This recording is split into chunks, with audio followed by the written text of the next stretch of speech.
d'être là aujourd'hui. Donc c'est une deuxième séance de cette deuxième partie consacrée aux alternatives, et plus précisément de la sous-partie consacrée à une autre économie, point d'interrogation. Et nous allons aujourd'hui, après avoir évoqué les monnaies locales et les circuits courts il y a un peu moins de 15 jours, nous allons aujourd'hui parler d'un autre concept qui est très en vogue actuellement, qui est le concept d'économie circulaire. Et pour en parler, nous avons le plaisir d'avoir avec nous Vincent Aurez, je sais pas comment. Vincent Aurez, qui est chargé de mission auprès de l'Institut d'économie circulaire, qui est à la fois philosophe et économiste, et qui connaît de très très bien, connaît de très près, très bien ce concept de l'économie circulaire. Donc un grand merci à lui, et nous allons donc le laisser présenter ce concept en disons 3 quarts d'heure, quelque chose comme ça, 40-45 minutes. Et ensuite, Delphine Misonne, que je pense plus ou moins tout le monde connaît ici, professeure ici à Saint-Louis, chercheuse qualifiée du FNRS, spécialisée en droit de l'environnement, qui réagira, disons, discutera, apportera un éclairage complémentaire sur la base de sa propre expertise, et ensuite de quoi on aura un petit débat. Voilà, donc merci à tous, et merci en particulier à Vincent et Delphine de nous faire le plaisir de nous éclairer sur ce sujet. Merci d'abord de votre invitation, merci à tous d'être là. Je ne sais pas si c'est d'usage, mais je préfère, si jamais je ne suis pas clair ou que vous avez un questionnement urgent, n'hésitez pas à m'interrompre pour que je sois plus clair. Ce serait dommage que je continue pendant 30 minutes si jamais mon point de départ n'est pas clair. Donc, tout d'abord, merci de votre invitation. Je suis très heureux d'être là. C'est assez peu courant pour moi de parler de ce sujet-là avec le milieu de la recherche et le milieu académique. Et pourtant, on le verra, c'est d'abord une hypothèse et c'est d'abord une théorie avant d'être une politique ou avant d'être une stratégie très bien définie. Mon sujet aujourd'hui va être de vous présenter ce qu'est l'économie circulaire, ou en tout cas ce que représente l'économie circulaire pour différents acteurs. Le deuxième point sera de savoir à partir de quel moment peut-on penser une économie véritablement circulaire au niveau de la consommation de matières premières. Ensuite, on regardera des politiques publiques qui se tournent vers ce sujet-là et essayent d'amorcer une transition. Et enfin, à partir d'exemples concrets, montrer qu'un modèle hypothétiquement circulaire peut exister et existe déjà à l'échelle d'acteurs ou de groupements d'acteurs. Tout d'abord, mon premier sujet porte sur nos idées et nos acceptations actuelles de ce qu'est le développement durable. Je prends pour appui l'analyse des émissions de CO2, et non de tout l'ensemble des émissions de gaz à effet de serre, mais si on regarde uniquement les émissions de CO2, de la France et de l'Union européenne entre 2000 et 2010. Le protocole de Kyoto, on le sait, vise à réduire les émissions de gaz à effet de serre et à l'intérieur de ces gaz à effet de serre, le CO2, et se base sur une méthode de comptabilité des émissions qui est la partie à gauche, les émissions de CO2 sur le territoire. C'est ça aujourd'hui qu'on regarde, et c'est ça qu'on regardait lors de la COP21, en disant par exemple que la France avait diminué de 7% entre 2000 et 2010 ses émissions de CO2. Et l'Union européenne de même. Si on regarde maintenant une pensée plus systémique, qui est liée à la comptabilité émissions de CO2 liées à la consommation, c'est la partie de droite. On ne regarde pas ce qui est émis sur un territoire, mais ce que le circuit économique, le système économique émet à partir des produits qu'il consomme. Et là, on s'aperçoit que le système économique français ou le système économique européen a en fait augmenté ses émissions de CO2 liées à sa consommation. On voit donc qu'aujourd'hui, cette pensée d'interdépendance est présente déjà dans l'urgence climatique qu'on aborde souvent dans l'actualité. Cet aspect climatique, je ne vais pas aujourd'hui m'y consacrer plus de 10 secondes, mais nous pose cette question de l'interdépendance qui est une idée clé de cette économie circulaire. Comment assurer une interdépendance juste et équitable et surtout durable sur le plan environnemental. Économie circulaire, avant de définir, s'oppose à économie linéaire. Économie linéaire, modèle de production et de consommation qui a dominé le XXe siècle dans les pays industriels, qui se caractérise par une extraction de masse de matières premières, sans pensée ou sans considération de la finitude des ressources, du stock restant, production en masse à la chaîne, de nouveau sans penser au stock restant, consommation de masse et puis déchets en masse. Ce que nous apportent les différentes études menées notamment par des universitaires sur ce sujet de l'économie linéaire, c'est d'abord que le déchet, l'idée de déchet est nouvelle. Et le recyclage dans nos sociétés a existé avant l'idée de déchet. On recyclait, on le conçoit très bien dans les sociétés pré-industrielles, on recyclait au maximum l'ensemble de nos flux. Premier donc considération apportée par des travaux historiques. Deuxième considération, l'obsolescence programmée que l'on connaît aujourd'hui dans l'ensemble de notre système linéaire est lui aussi nouveau et se caractérise moins par une nécessité technologique que par une nécessité de marché qui visait à garantir un marché toujours en demande d'un nouveau produit. On pourra y revenir si vous le voulez durant la discussion, mais la période qui a vu naître l'obsolescence programmée contient en fait à peu près tous des mécanismes qui aujourd'hui régissent notre mode de production et de consommation. On a bien cette obsolescence programmée lorsque notre téléphone ne marche plus, mais on a aussi une obsolescence culturelle lorsque la société et la culture nous poussent à jeter.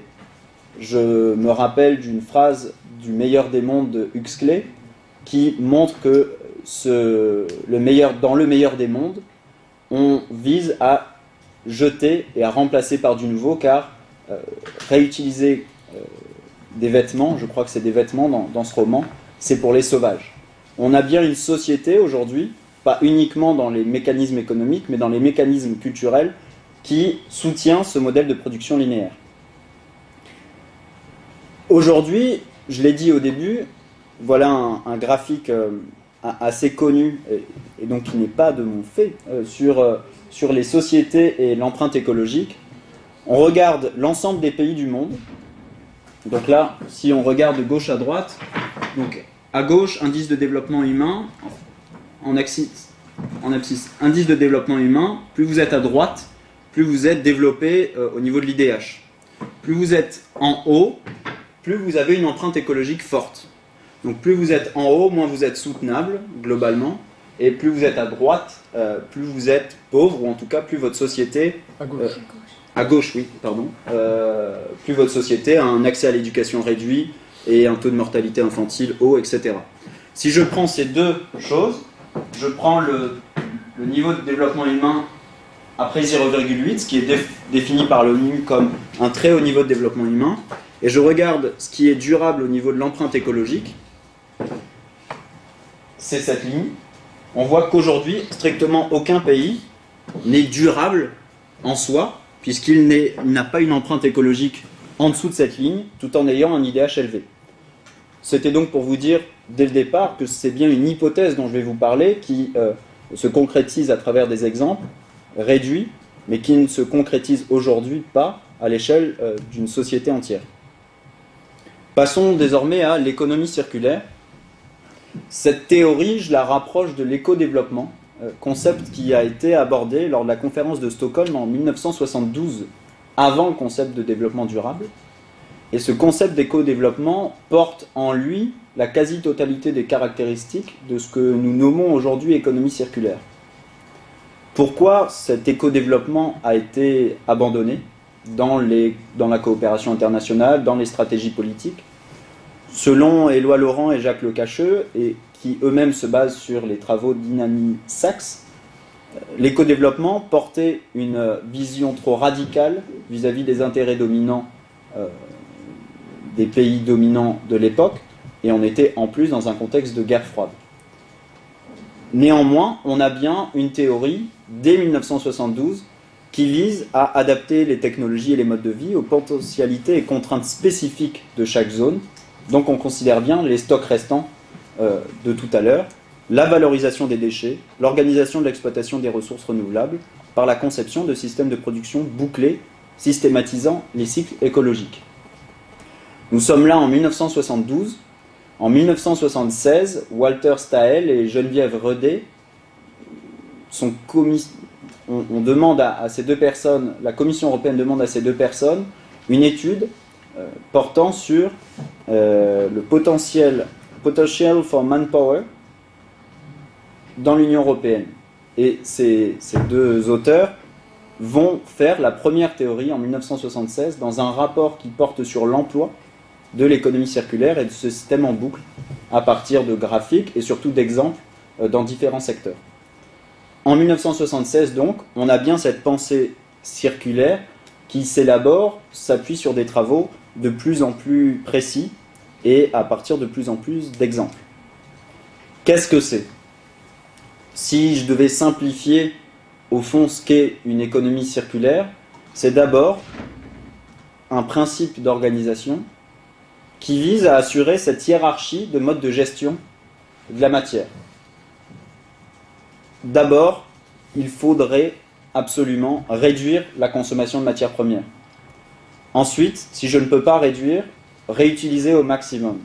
Si je ne peux pas réduire et réutiliser, recycler au maximum, etc., etc.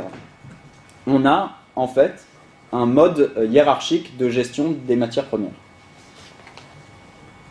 Cette vision ce qu'aujourd'hui on appelle les 3 R, réduire, réutiliser, recycler, ici c'est un peu plus précis, a été portée au niveau politique à partir des années 2000 par le Japon et une loi nationale sur l'économie circulaire. On va commencer à y arriver.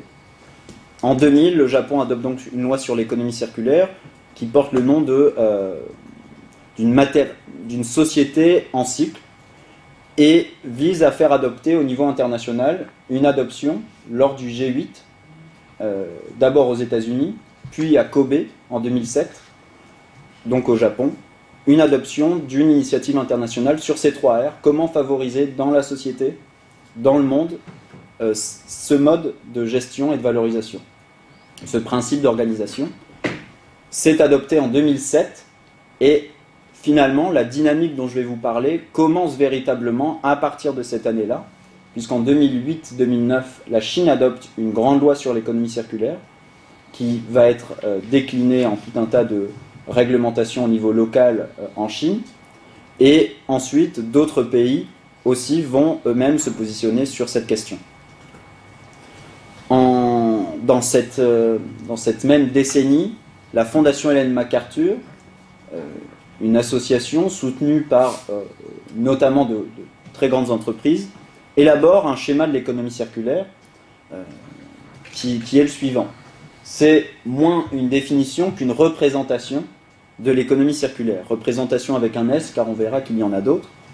Et une représentation qui a le mérite, et ces travaux qui ont le mérite, d'avoir un impact très fort en termes médiatiques.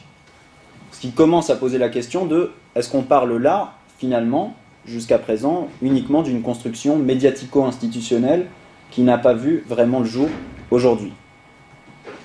On voit encore d'autres représentations de l'économie circulaire, ici au niveau français, élaborées par l'ADEME, donc l'Agence de l'environnement et de maîtrise de l'énergie, qui a une autre définition de cette économie circulaire, mais globalement, on retrouve ces boucles et surtout ces 3 R.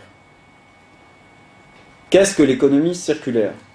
Voilà une définition que je propose et qui n'est pas du tout une définition de référence ou qui est une définition adoptée par tous. Mais selon moi, l'économie circulaire est un principe d'organisation économique dont les objectifs sont de réduire systématiquement la quantité de matières premières primaires et d'énergie à tous les stades du cycle de vie, ce sont les 3 R. Et l'une de ses spécificités, c'est que ce principe d'organisation, ce que je vais essayer de montrer ensuite, est réplicable ou est intégrable à tous les niveaux d'organisation d'une société, que ce soit au niveau de la politique nationale, que de la stratégie d'une entreprise, voire de la vie du consommateur et de la vie surtout du citoyen, en vue d'assurer une protection de la biodiversité et un développement propice au bien-être des individus. À partir de quand pouvons-nous parler d'une économie circulaire? C'est maintenant la partie que je souhaiterais aborder. Je me base ici sur les travaux de Jean-François Labbé, notamment, et de François Gross, qui ont élaboré à la fois des modèles et des équations pour montrer à partir de quel moment on peut parler d'une économie circulaire. Voici l'évolution historique de la production minière annuelle de cuivre jusqu'à 2012, et ensuite des projections en projetant uniquement en fait, le taux de croissance annuel de la demande de cuivre. Si on regarde cette courbe, on voit très rapidement qu'on a ici une fonction exponentielle qui est complètement intenable sur le plan environnemental, mais donc aussi sur le plan économique et pour la société dans son ensemble. On a aujourd'hui entre, alors je ne veux pas dire de bêtises car je vois, de 2013 à 2037, la demande annuelle de cuivre, si on se base aujourd'hui sur la tendance actuelle, sera égale à l'ensemble de la demande de cuivre depuis l'existence de nos sociétés jusqu'à 2012. En 25 ans, on va autant extraire de cuivre que depuis le début. Et si on se base encore sur cette demande et cette évolution de la demande, on voit que ensuite, le même volume de demande va être atteint entre 2040 et 2050, en moins de 10 ans, on va de nouveau extraire autant. La Terre a certes des stocks assez importants de cuivre, mais ils vont arriver très rapidement à une finitude de cette ressource-là. Comment donc penser une économie circulaire? Selon moi, 3 observations essentielles que je synthétise encore une fois ici de plusieurs travaux. Tout d'abord, toute croissance de la demande d'un métal ou d'une matière première dans son ensemble est impossible à long terme. J'augmente de 2%, si je continue d'augmenter de 2%, à un moment il n'y en aura plus. 2, les métaux dans les produits et les biens d'équipement, c'est plus une considération des durées de séjour différentes dans le circuit économique. Et donc, la conséquence, le recyclage ne peut donc suffire à couvrir nos besoins, même si la croissance de la demande d'un métal est maintenue, et même si on considère que les métaux ont des durées de séjour différentes dans le circuit économique, avec un taux de recyclage de 99,9%, il serait impossible de garantir, encore une fois, que cette demande soit non seulement lisse, mais respecte surtout la capacité de renouvellement de cette matière première. Aujourd'hui, pour comprendre surtout pour illustrer ce que je viens de dire, il faut considérer donc ces durées de séjour différentes. On voit ici le potentiel, je regarde aujourd'hui, je suis ici, moins la durée de vie des produits, et aujourd'hui je suis ici. Je prends l'impact du recyclage, qui peut donc, la matière recyclée peut couvrir une partie de ma demande actuelle. Néanmoins, ma demande, on l'a vu, augmente année après année. Comme elle augmente année après année, le recyclage lui-même, même s'il est à 100%, ne pourrait garantir l'ensemble de ma demande. Je suis donc obligé, et c'est cet écart, à combler cette demande extra par l'extraction de nouvelles ressources. Oui, moi je ne comprends pas, je suis désolé. Mais donc, le potentiel théorique de recyclage, est-ce qu'il n'augmente pas à mesure aussi que la demande augmente? Oui, néanmoins il a une limite, puisque à cause de ces durées de séjour différentes. Et qu'est-ce que ça signifie, cette durée de séjour, concrètement? Concrètement, je prends un exemple que je vais reprendre tout à l'heure, je prends l'exemple des pneus. Je recycle aujourd'hui 99% des pneus. Les pneus que je recycle sont des pneus qui ont été vendus, alors je ne sais pas, environ il y a 5 ans. Il y a 5 ans, les pneus sur le marché, on va dire qu'il y en avait 100 tonnes. Aujourd'hui, ma demande de pneus, je dois en vendre 200 tonnes. Si je recycle les pneus actuels, disons globalement, j'arriverai à avoir 90 tonnes. Même avec un taux de recyclage quasiment parfait, j'en aurai quasiment 100 tonnes, mais il me restera toujours 100 tonnes à combler par l'extraction de matières premières nouvelles. Et donc si on a une croissance de la demande d'un produit, d'une matière première ici, malgré un taux de recyclage de quasiment 100%, je n'arriverai pas à couvrir ma demande actuelle. À cause de ce temps de séjour qui est différent, à cause de ce temps de séjour tout simplement.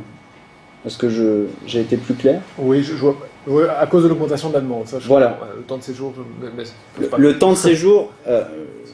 C'est les 5 ans C'est les 5 ans en l'occurrence dans votre exemple, entre le moment de la mise sur le marché, première mise Exactement. sur le marché et voilà. Exactement. Okay. D'accord. Et cette considération pour dire que il faut regarder produit par produit ou matière première par matière première, car les temps de séjour sont différents. Et si le temps de séjour était très court, ça changerait quelque chose? Ça ne changerait pas au fond quelque chose, étant donné, en effet. En effet. Donc ça, ce sont ces conditions de circularité d'un système. Maintenant, aujourd'hui, comment ça s'amorce au niveau politique? Comment aujourd'hui des initiatives politiques, privées ou autres, visent à faire que le modèle linéaire transitionne vers un modèle plus circulaire, donc qui respecte un peu plus ces trois conditions. Un premier exemple est la loi de transition énergétique. Et là, ce n'est pas moi qui ai choisi ça, pour la croissance verte. Donc on était vraiment sur une loi qui devait favoriser la croissance. Néanmoins, elle intègre dans son chapitre 4 l'économie circulaire, comme un pilier de la transition énergétique. Donc là, je suis sur la loi française. Cette loi française, donc loi de transition énergétique pour la croissance verte, dans son chapitre 4, intègre de nombreux amendements, de nombreux articles visant à favoriser cette économie circulaire. On va le voir ensuite, exactement ce qu'elle favorise, et je l'aborderai plus tard. Voilà un exemple qu'on va aborder tout de suite. Si je regarde précisément ce qu'elle comporte, l'une des formes que la politique a adoptées pour faire que la société prenne ses responsabilités vis-à-vis de ces conditions, c'est dans le dernier volet ici, que les entreprises doivent désormais intégrer les mesures, ça c'était déjà le cas, les mesures de prévention, de recyclage et d'élimination des déchets, c'est-à-dire de réduction et de recyclage, il manquait le deuxième R, désormais d'autres formes de valorisation. On met en avant ces mesures-là. Je dis bien on met en avant, on ne soutient pas fiscalement, etc. On met en avant. Deuxième chose, considérer dans leur impact sur le changement climatique, non seulement les émissions de gaz à effet de serre directes, mais les émissions de gaz à effet de serre indirectes qui sont liées à l'usage des biens et des services qu'elles produisent. Donc, si vous me suivez, à la performance du service qu'elles vendent. Je vends un produit dont l'obsolescence programmée est déterminée, et donc je vise à vendre un téléphone qui dure 6 mois, j'ai un impact via cette performance de mon produit sur les émissions de gaz à effet de serre, par rapport à un produit qui, lui, durerait beaucoup plus longtemps. Donc l'une des formes d'initier cette transition, ou de la soutenir, est ici, dans cette loi sur la transition énergétique. Je fais exprès de commencer par ça, puisque c'est aujourd'hui les choses les plus concrètes qu'on a, en tout cas par rapport à cette loi, puisque les décrets ont été publiés, et donc on sait concrètement comment ça va se transcrire en France. Maintenant, on pourrait penser, et ça commence, à avoir des politiques publiques plus ambitieuses, ou en tout cas plus innovantes, pour favoriser l'économie circulaire. À l'intérieur de cette économie circulaire, l'économie de fonctionnalité. Aujourd'hui, on sait que les aides publiques ne considèrent pas explicitement forcément les objectifs en termes d'accès à un usage ou de fonction. Et donc, il faudrait faire basculer les politiques publiques vers la valeur d'usage. Concrètement, on pourrait penser à ça. On a, en France encore, une prime à la casse pour l'acquisition de véhicules propres. On vise donc à ce que les gens achètent de nouveaux véhicules. Pourquoi ne pas penser que cette prime à la casse devienne un soutien pour l'achat de nouveaux véhicules, devienne une prime à l'usage pour le fonctionnement en covoiturage ou une souscription à un service de location de véhicules propres. On a bien des politiques publiques aujourd'hui qui sont centrées sur le produit, sur la vente d'unités, L'ambition de ces politiques publiques qui porteraient cette économie circulaire comme objectif serait non de soutenir un produit, mais un usage. Quel est l'usage de la voiture? C'est bien la mobilité. Je viserais donc, plutôt que de faire acheter de nouveaux véhicules, favoriser l'usage pour le fonctionnement en covoiturage ou un service de location de véhicules. Voilà un exemple qui pourrait être abordé. Ces recommandations permettraient aux instruments de politique publique d'intégrer à l'intérieur de leur mécanisme cette considération du long terme et la considération de la performance d'usage des produits. On pourrait aussi penser au marché public, bien sûr, avec l'intégration de clauses, non seulement considérant les déchets, mais aussi l'incorporation de matériaux réutilisés dans les produits, ou encore, ça commence à se développer, notamment en Europe, sur des contrats basés sur la performance, qui visent donc à responsabiliser l'entreprise vis-à-vis du service qu'elle vend, plutôt que du produit. Voici au niveau national, très brièvement, des exemples de politiques qui visent à amorcer cette transition. Au niveau local, d'autres initiatives ont lieu et ont eu lieu. La mairie de Paris, par exemple, a organisé et a vraiment basé toute sa politique de l'économie circulaire sur une politique du lien, qui était une politique visant à rassembler l'ensemble des acteurs et à élaborer par eux-mêmes des objectifs, un livre blanc de l'économie circulaire. Voilà un exemple. À l'intérieur de ce livre blanc, concrètement, une recommandation serait de rendre obligatoire un diagnostic sérieux pour favoriser le réemploi des matériaux de construction. Et ça aurait un impact sur le coût des opérations. Aujourd'hui, lorsqu'on va rénover un bâtiment, il est obligatoire de faire un schéma de gestion des déchets et du recyclage des déchets de construction. On n'a pas néanmoins un diagnostic de ce qui pourrait être réemployé. Voilà une piste au niveau local qui pourrait être favorisée. Comment? Soit par la collectivité territoriale qui favorise ce genre d'initiative via des subventions, soit déjà en mettant autour de la table des acteurs. Voilà donc un autre exemple d'amorçage de transition. Un troisième exemple, au niveau de syndicats mixtes, donc d'intercommunalités, de nouveaux modes d'organisation commencent à se créer pour, encore une fois, favoriser pas seulement le recyclage des déchets, mais les réduire et favoriser leur valorisation, soit matière, soit énergétique. Ici, le SMICVAL en Aquitaine, qui a intégré entièrement cette stratégie d'économie circulaire et a innové complètement en créant une institution qui allie le secteur public et le secteur privé autour d'une gouvernance de l'économie circulaire, et à chaque fois avec cet objectif qu'on a vu au début sur réduire, réutiliser, recycler. Voici des initiatives concrètes. On a aussi des engagements volontaires sur ces objectifs de recyclage, de valorisation.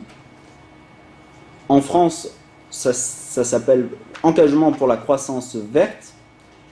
Ça s'inspire des Green Deals aux Pays-Bas, des formes de mise en association d'acteurs volontaires avec l'aval de l'État et avec le soutien de l'État pour s'engager vers des objectifs qui ne sont pas inscrits dans la loi, mais que les acteurs eux-mêmes se fixent. Pourquoi l'État favorise ce genre d'initiative? Parce qu'il soutient, met en avant et met à disposition un certain nombre de ressources pour que les acteurs qui se sont eux-mêmes fixés ces objectifs y arrivent. Ici un exemple des déchets de la construction. On a le syndicat national du béton prêt à l'emploi, l'Union nationale des producteurs de granulats par exemple, qui se sont unis, qui ont fait valider cet engagement et visent à valoriser sous forme de matière 70% des déchets du secteur du bâtiment et des travaux publics d'ici 2020, ce qui est au-delà des objectifs nationaux. Ces engagements pour la croissance verte ont été donc lancés en France en avril 2016, mais s'inspirent d'autres types de politiques publiques, des Green Deals aux Pays-Bas. On est encore une fois sur de l'engagement volontaire, mais l'État y prend un rôle et le secteur public soutient ce genre d'initiative.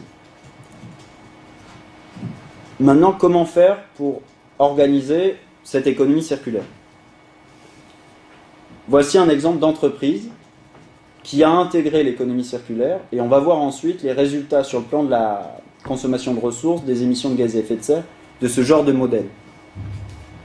Ici, une entreprise de vente de bâches textiles.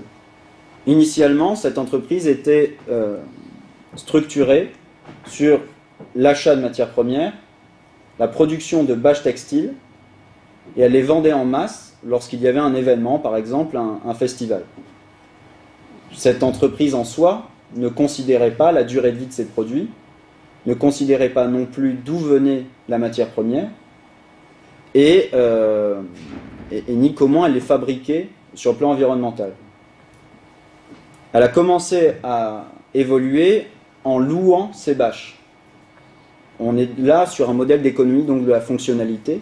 L'entreprise, plutôt que de les vendre, a décidé de louer ses bâches.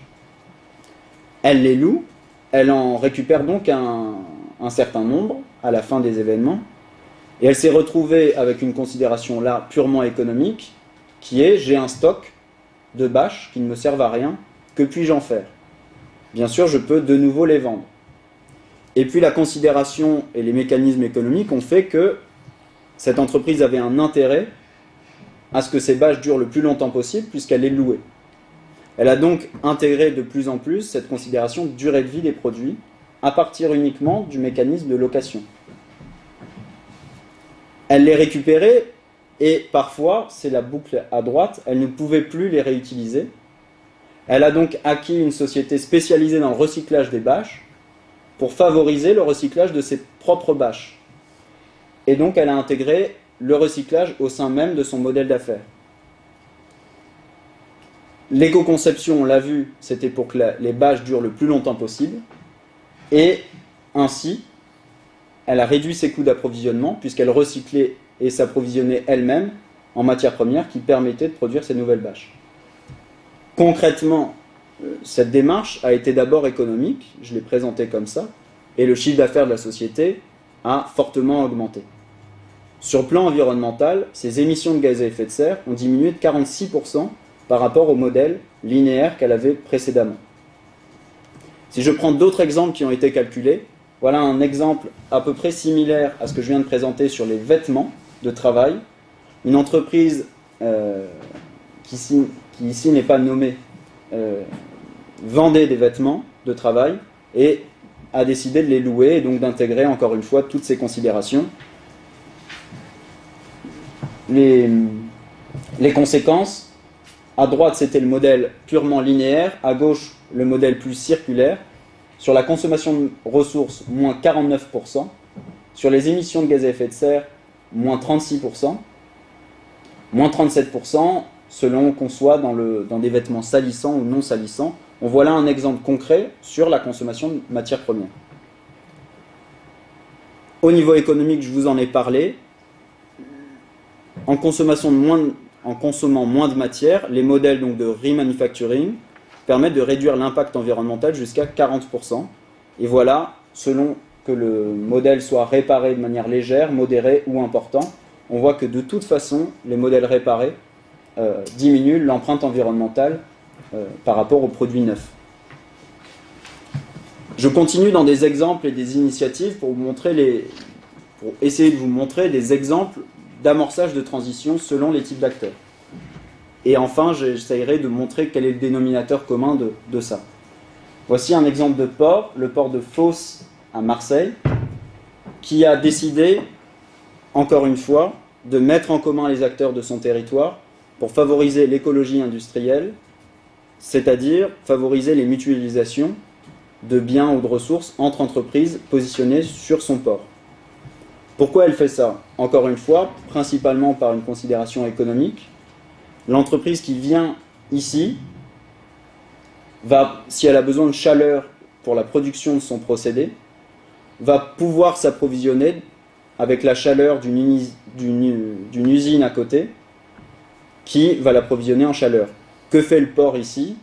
Elle favorise l'économie circulaire en investissant massivement dans les infrastructures du lien entre ces unités. L'entreprise qui vient s'installer là a donc un intérêt économique, elle réduit ses coûts, et sur le plan environnemental, elle réduit la demande de vapeur et donc de production d'énergie nécessaire à la production de cette vapeur. Voici globalement des exemples d'associations de territoires, d'associations d'entreprises pour cette économie circulaire. Je sais que vous l'avez abordé, et donc je ne vais pas m'y attarder sur les monnaies complémentaires, et on pourra sans doute y revenir lors des discussions. On voit aujourd'hui à travers différents exemples que ces modèles qu'on a vus jusqu'à présent, dont souvent le dénominateur commun est le territoire, s'axent et fonctionnent et sont facilités par des mécanismes économiques ou financiers qui favorisent cet échange. Les monnaies locales ou complémentaires en sont une composante. Et ici, on a le projet Saint-Vincent-de-Paul, qui est un ancien hôpital au cœur de Paris. Aujourd'hui, ce territoire accueille de nombreuses personnes réfugiées, plusieurs centaines de personnes. Pour favoriser l'acceptabilité de ce centre de réfugiés, et qui accueille aussi des personnes mal logées, les associations sur place ont mis en place des activités économiques de récupération et de valorisation des déchets. Donc de récupération des déchets de Paris. Où les personnes mal logées, ou surtout les personnes sans travail, peuvent travailler et donc s'intègrent à un circuit. On a ici la problématique de comment faire travailler des personnes sur place qui ne peuvent pas être payées, et donc ne pas avoir ce mécanisme de valorisation du travail accompli, étant donné qu'ils sont sans papier.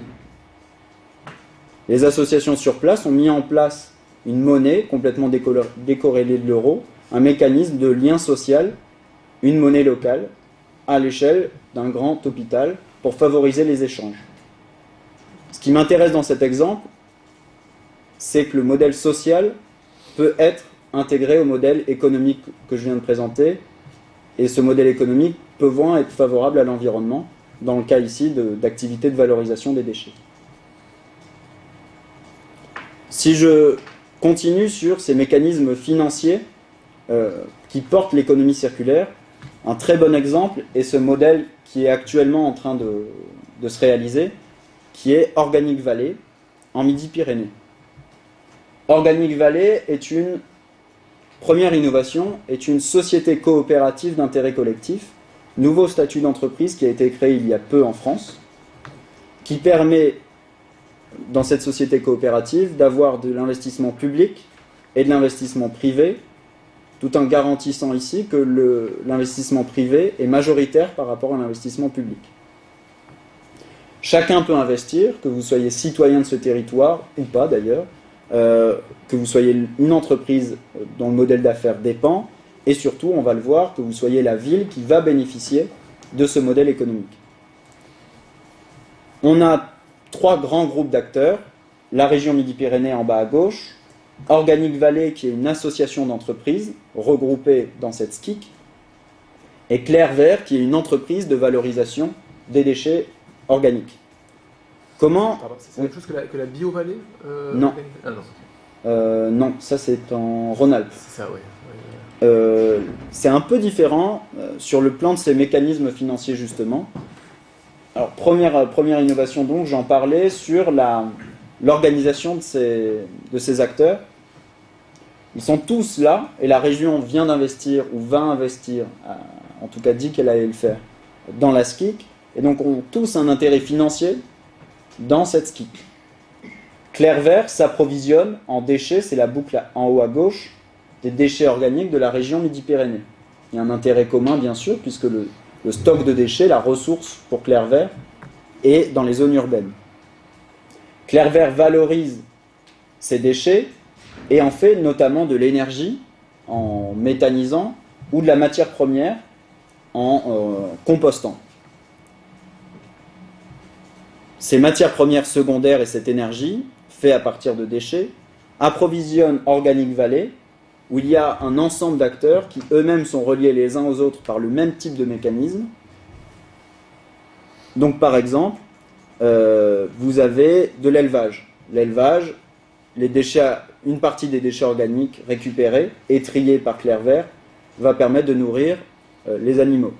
vous avez ensuite une éplucherie, des serres, etc. et des liens à chaque fois entre chaque entreprise sur place qui elle-même fabrique et produit pour la région. Vous avez donc un modèle qui commence à se structurer véritablement autour de ces principes d'économie circulaire en visant à chaque fois à récupérer le plus de matières premières et à faire en sorte que la production soit le moins dépendante de matières premières nouvelles en intégrant le plus possible de recyclés ou en tout cas de seconde vie. Pourquoi ce sujet est intéressant pour la question du modèle d'organisation ? C'est que d'abord, la société coopérative d'intérêt collectif permet à chacun d'avoir donc un intérêt financier à ce que ça marche. Deuxième chose, pour financer ce projet, toutes les banques traditionnelles ont d'abord refusé de financer ce projet-là. Et Organic Valley a été obligé de se tourner vers le financement participatif, en partie, et a donc levé des fonds à l'échelle locale pour financer ce projet. Vous avez donc des personnes du territoire qui pourront investir dans ce projet, tout en ayant un intérêt environnemental et social, puisqu'ils pourront ensuite acheter des produits qui sont là, qui seront en plus bio, d'Organic Valley. Comment s'organise tout ça ? Vous avez 3 types de circulation des flux. Entre l'échelle urbaine et l'échelle rurale, ça pose aussi cette question de structuration de l'espace pour favoriser la circularité des flux. Entre les déchets et la ressource, ça on l'a vu, et entre les ressources et les usages. L'écosystème des acteurs est très varié, à la fois du public, des entreprises, des cabinets de conseil, des associations et donc ces agriculteurs. Et là, je viens d'en parler, une structure, encore une fois, économique, assez innovante, entre ces familles d'acteurs, Organic Valley étant dans la SCIC. Dernier exemple pour montrer un modèle d'organisation qui pourrait hypothétiquement favoriser cette économie circulaire. Je prends ici l'exemple du secteur immobilier. Voici un projet qui était, je ne vais pas m'attarder dessus, en tout cas sur celui-là, qui était aussi, lui, structuré sur ces mécanismes de flux d'économie circulaire à Paris, qui a raté le coche du concours Réinventer Paris, puisqu'il est arrivé deuxième, et porté par le groupe Novaxia. Et ce projet visait donc à favoriser l'économie circulaire au niveau du territoire. Ce qui est intéressant dans cet exemple, c'est 2 choses. D'abord, qu'il y a de l'innovation du secteur immobilier pour ce domaine-là. Deuxième chose, que c'était favorisé et rendu possible par la mairie de Paris, qui, plutôt que de vendre dans un appel d'offres public traditionnel les territoires fonciers, a souhaité mettre une sorte de clause d'innovation environnementale grâce à un concours dont les prix, certes, étaient attribués à des projets rentables, mais aussi à des projets qui innovaient et qui favorisaient notamment les circulations de flux au niveau local. Ce projet n'a pas marché, néanmoins, imaginons un projet, presque de l'ordre de l'utopie, qui favorise tout ce que j'ai dit jusqu'à présent de cette économie circulaire.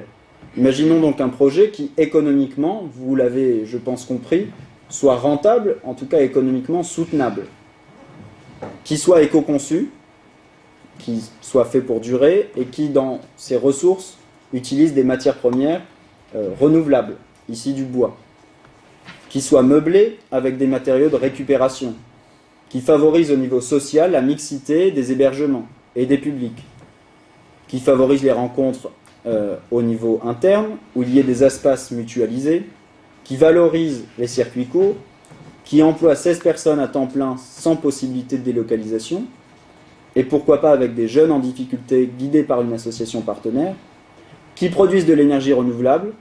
Et pour ajouter une contrainte extrêmement forte, imaginons ce projet-là au centre de Paris, sur 6 niveaux et sur une surface de plancher de 1700 m², ce qui n'est pas beaucoup. Le fait est que ce projet existe et est en train d'être construit à Buzenval. Il a remporté le concours Réinventer Paris et se structure donc autour de tout ce principe d'organisation qui vise à réduire, etc. etc. C'est le projet Buzenwald, donc, où ils ont réussi, via un écosystème d'acteurs, encore une fois très variés, à réaliser un projet qui soit économiquement soutenable et qui respecte ces contraintes environnementales. Avant de finir, il reste plusieurs questions ouvertes à tout ce que je viens de dire. D'abord, est-ce que la multiplication de ces exemples positifs, bénéfiques, par rapport au modèle linéaire, permettront au modèle dans son ensemble d'être soutenable? La réponse est, en tout cas pour ma part, je ne sais pas. En tout cas, l'empreinte écologique sera diminuée, on l'a vu, via les analyses en cycle de vie qui sont faites. C'est donc une première question. La deuxième question est quel impact sur les politiques publiques et quel impact sur les modèles d'organisation. On l'a vu, là je ne suis pas rentré dans le détail, mais très souvent ces projets s'appuient sur des acteurs très variés et ont besoin de modèles de contrat qui les lient entre eux économiquement, où ils y trouvent un intérêt, restant encore une fois dans ce modèle économique actuel. Comment faire pour favoriser ces modèles d'organisation? Dans le domaine du secteur primaire, la SCIC est apparemment très appropriée, puisqu'on voit de nombreux exemples. On a vu Organic Valley, mais d'autres exemples ont lieu actuellement, où les acteurs du secteur s'organisent autour d'une SCIC. Comment faire pour favoriser au niveau d'une grande entreprise ou au niveau d'entreprises du secteur secondaire ce genre de mécanisme bénéfique? Ça pose donc la seconde question, qui est la question du contrat. Troisième question, qui est plus une piste de réflexion, en tout cas encore une fois pour ma part, qui est la question de la responsabilité et de l'assurance.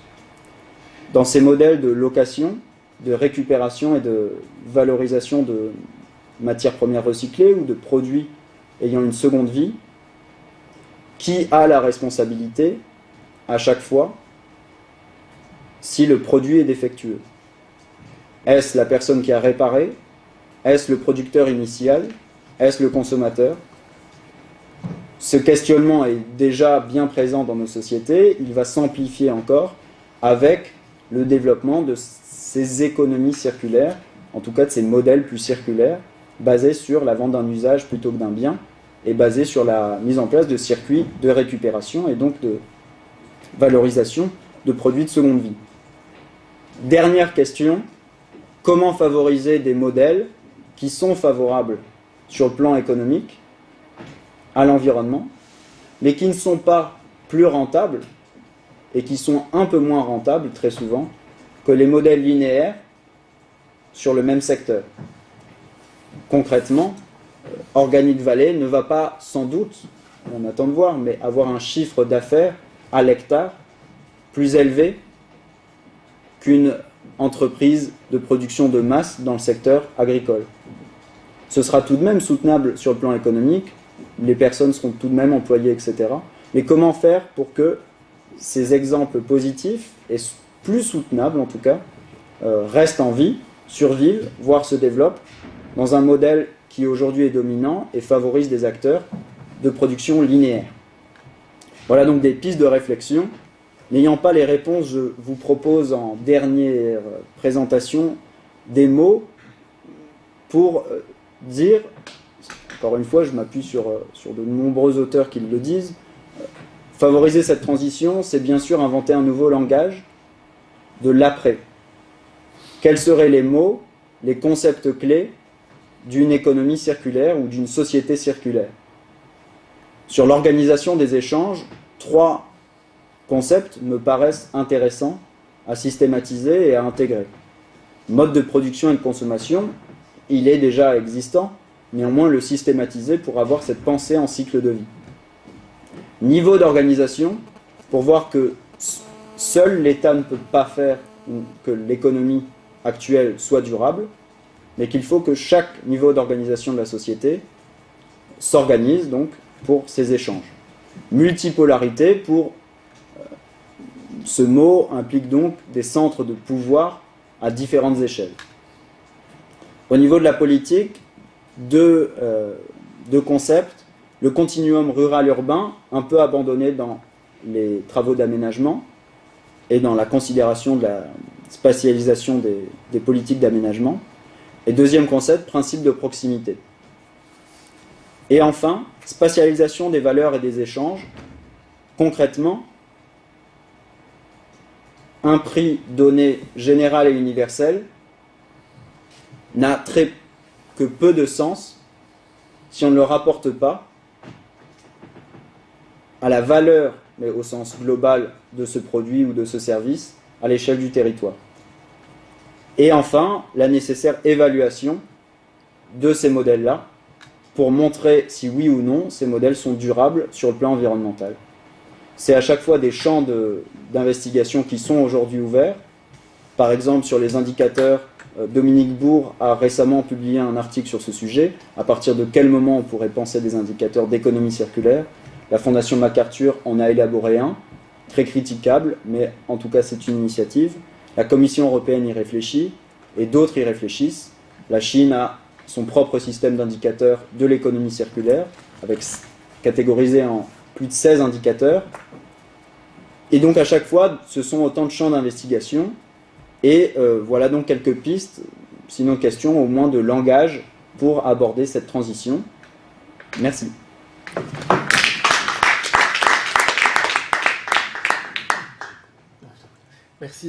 Merci beaucoup vraiment pour cet exposé très clair. Je crois qu'il pose bien le débat, qui pose aussi de belles questions à la fois très générales, mais aussi pour les juristes. Donc merci beaucoup à vous. Et alors, voilà, je passe tout de suite la parole à Delphine. J'ai quand même un slide. Ah, oui, voilà. bien sûr. Une toile de fond. Merci.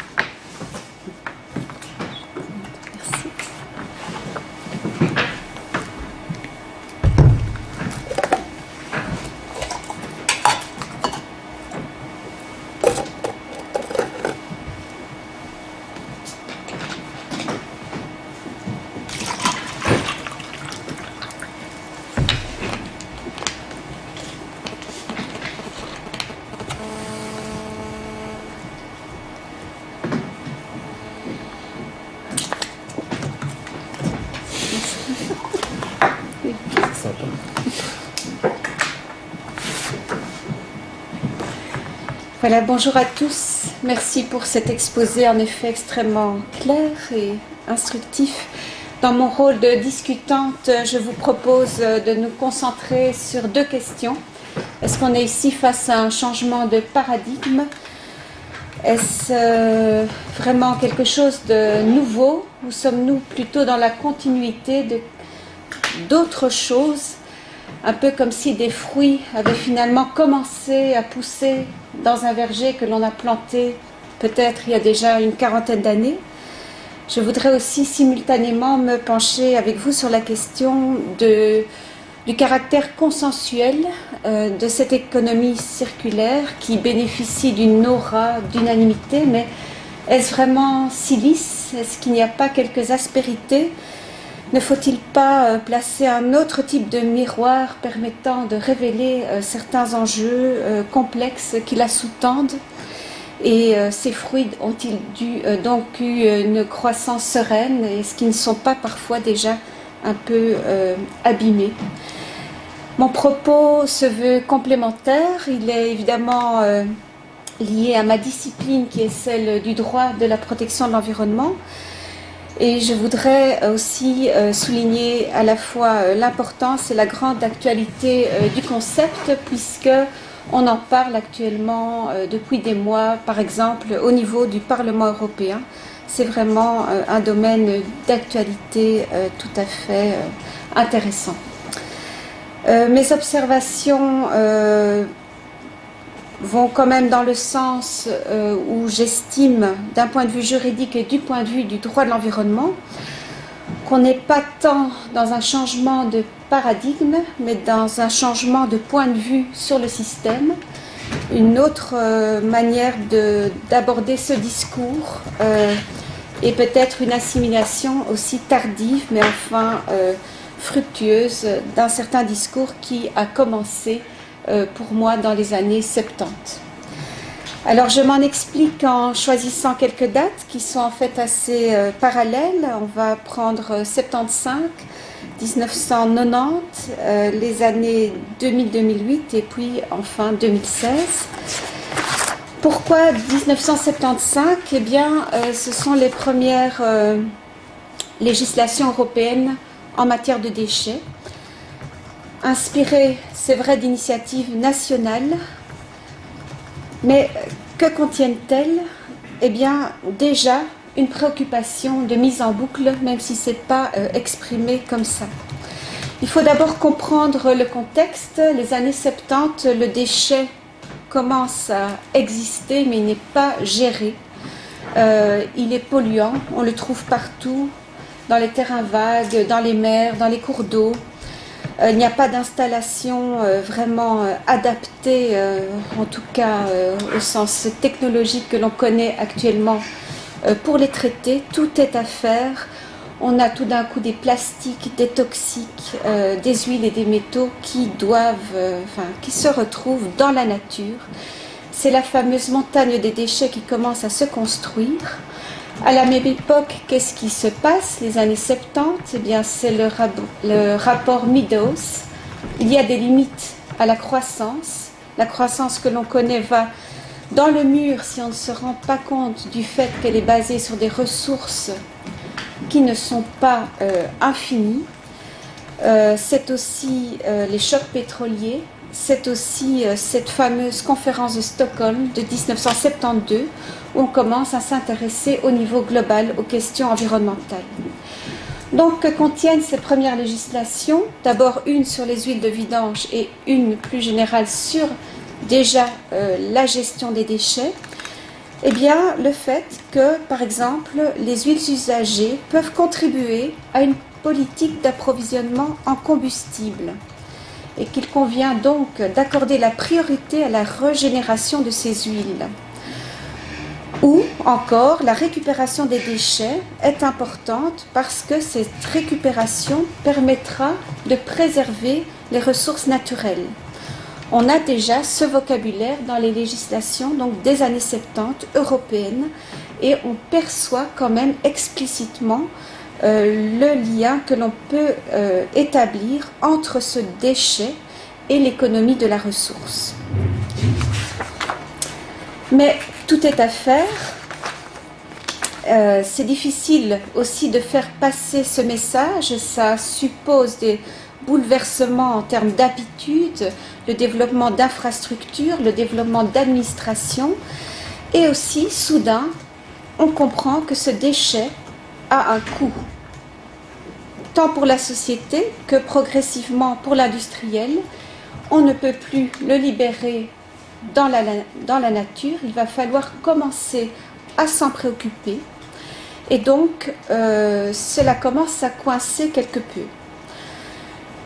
Plutôt que d'accepter facilement les limites qui leur sont imposées, les industriels, par exemple dans le domaine des huiles de vidange, vont résister parce qu'ils estiment que cela est contraire à leur liberté d'entreprendre et très vite on va avoir des actions portées devant la Cour de justice, mais la Cour de justice va conforter la dynamique européenne en disant qu'il est justifié de prendre ce genre de législation qui poursuit un intérêt général. Il faut savoir qu'à l'époque, le déchet est vu comme quelque chose de négatif parce qu'on a tout ce passif de scandale et de mauvaise gestion. Donc c'est quelque chose de négatif que l'on considère avant tout comme un fardeau. D'ailleurs, la définition du déchet, c'est quelque chose dont on se défait. Et évidemment, aborder les choses sous l'angle du fardeau, c'est pas terriblement porteur. Maintenant, on saute un peu quelques années et on vient dans les années 1990, 1991 plus précisément. Les déchets ont continué à s'accumuler. On a des législations, mais elles ont du mal à sortir leurs effets véritablement. Et du coup, le pouvoir public essaye de passer à la vitesse supérieure. Mais c'est difficile. On essaye de généraliser la consigne, on essaye d'utiliser l'instrument fiscal, on lutte contre le tout au jetable. Mais les politiques de prévention drastiques ont vraiment du plomb dans l'aile et là aussi, ça se règle devant la Cour de justice, pas toujours au profit des politiques les plus ambitieuses. Les États tâtonnent et les secteurs, en réaction, commencent à s'organiser et à s'intéresser à la problématique et à démontrer leur capacité de finalement faire quelque chose d'assez constructif. Par exemple, développer des filières de récupération pour traiter les matières, avec comme conséquence qu'on pourra de cette manière obtenir certaines dérogations aux écotaxes en Belgique, par exemple, dès lors que l'on se montre capable d'organiser la récupération des matières mises sur le marché. Si la Belgique est championne en termes de tri des déchets actuellement, ce n'est pas par hasard. À mon avis, c'est le fruit de ces discussions qui ont été lancées dans les années 70 entre le pouvoir public et les industriels concernés. C'est l'époque, il faut que j'avance, où on considère qu'il y a aussi non seulement un problème déchet, mais un problème produit. On commence aussi à s'intéresser au produit lui-même. Par exemple, ces voitures qui s'accumulent partout dans les campagnes, ne pourrait-on pas en faire quelque chose? Je veux dire les voitures usagées. On commence à introduire des concepts qui vont aussi percoler vers la législation, comme celui de responsabilité élargie du producteur. Le producteur est non seulement responsable de ce qu'il met sur le marché au moment de la mise sur le marché, mais il va devoir aussi assumer la fin de vie de son produit. Toutes sortes de développements intéressants. 91, pourquoi? Eh bien, c'est une nouvelle modification de la directive, une première grande modification de la directive européenne, notamment qui consolide aussi la hiérarchie au niveau du traitement des déchets. On garde toujours la prévention par priorité et après on va aller vers le recyclage, réutilisation, recyclage, valorisation, élimination, etc. Mais on a donc des politiques de tri qui se mettent en place avec des récupérations à des fins de recyclage. On commence à révéler en fait ici un nœud. Un nœud entre la priorité officielle qui est la prévention, finalement le meilleur déchet est celui qui n'existe pas, dit-on à l'époque, et le fait qu'on crée des flux qui vont permettre, par exemple avec des matières plastiques, on va faire des nouveaux produits. Et donc, pour que les nouvelles industries, les nouvelles filières fonctionnent, on ne peut pas arrêter ce flux. Donc, comment concilier une démarche de prévention et la pérennité de phénomènes de boucles naissants sans tarir la source même de l'approvisionnement de ces nouveaux débouchés? Ceci d'autant plus que les déchets à l'époque filent ailleurs en réalité, puisque ça devient cher de les traiter au niveau européen. Rien n'empêche qu'ils parcourent le monde. Bienvenue dans le Waste World Web. Finalement, on a un phénomène de mondialisation des échanges en matière de déchets qu'on va aussi essayer de gérer de plusieurs manières, notamment par l'affirmation, par la jurisprudence à nouveau, dans certaines hypothèses bien ciblées, d'un principe de proximité, possibilité de retenir certains déchets parfois dans un certain rayon géographique de proximité, mais toujours le déchet, c'est quand même vu encore comme quelque chose de négatif, soumis à des règles lourdes, qu'il reste difficile de mettre en œuvre. Cela manque de liant, de véritable appropriation du problème. On voit toujours le déchet sous l'angle du problème qu'il cause à l'égard de la protection de l'environnement. Et puis tout d'un coup, magnifique, les années 2000, on change la perspective. Mais ce déchet, ce n'est pas du tout quelque chose de négatif. C'est une ressource, c'est un gisement, comme on le dit, c'est une mine, c'est une matière première. Et là, on va vraiment commencer à renverser l'angle d'approche de manière très intéressante, voir le déchet non plus comme un fardeau, mais au contraire comme un trésor. Et ceci, à nouveau, n'est pas venu par hasard. c'est lié à plusieurs éléments. Par exemple, de nouveaux types de déchets. L'électronique. L'électronique qui contient plein de matériaux très intéressants, des matériaux difficiles à trouver sur le sol européen, en plus produits parfois dans des zones de guerre ou dans des zones où on se replie sur soi. Et donc, finalement, ces déchets, il faudrait peut-être les retenir parce que ce sont des gisements. Il faudrait aussi développer la capacité de les exploiter parce que ce sont des matières. La Cour de justice, par ailleurs, toujours elle, commence aussi à créer des perspectives très intéressantes. Elle nous signale qu'on peut échapper à la catégorie du déchet si l'objet ou la substance concernée est réutilisée immédiatement et certainement, sans transformation préalable et de manière certaine. Donc, par exemple, des résidus de production ne vont plus être considérés comme des déchets, mais des sous-produits. Ah, ben alors, ça veut dire qu'on va s'arranger. Il n'y aura plus de déchets, mettons-nous en réseau, communiquons, faisons des échanges entre nous, comme ça on ne va plus tomber dans la catégorie fatidique du déchet. Ceci se met en place et par exemple, on arrive à une nouvelle modification de la directive déchets 2008 qui fait place à ces catégories intéressantes, le sous-produit, on n'est pas dans le déchet, ou la fin de vie du déchet, on n'est plus dans le déchet. Tout ça est la marque du fait que quelque chose bouge et signale aussi qu'il y a beaucoup d'enjeux autour de cela, beaucoup d'intérêts financiers, parce que ce sont carrément la survie de certaines filières, c'est la survie de certaines filières qui est ici en jeu. Je vais accélérer puisqu'on doit laisser place au débat. Donc 2008, en réalité, on absorbe quand même justement ce changement de perspective sur le déchet qui devient une ressource. On lève un peu la lourdeur de la législation pour faire place à cette possibilité finalement de circularité.